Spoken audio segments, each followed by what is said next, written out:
यानंतर मुंबईतून एक मोठी बातमी येते। भायखळ्याच्या बागेतील 9 पैकी एका पेंग्विनचा मृत्यू झाल्यानं मोठं राजकारण पेटल्यानंतर आता नवा गौप्यस्फोट समोर आलाय।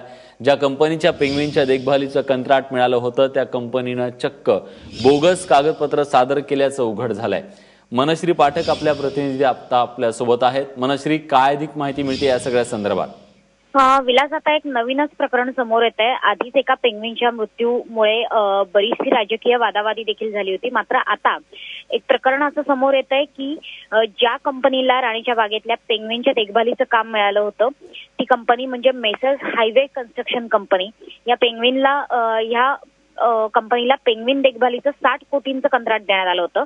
मात्र हे कंत्राट देताना या कंपनीने सीवॅट या सर्व्हिस कंपनीला सोबत घेत पेंग्विन देखभालीचा ठेका घेत आहोत असं शपथपत्र कागदपत्र देखील सादर केले होते। मात्र आता सीवॅट या सर्व्हिस कंपनीने आपला हायवे कंपनी सोबत कोणताही व्यावसायिक संबंध नसल्याचा खुलासा केलाय। त्याच्यामुळे हे सगळं प्रकरण आता समोर येतंय।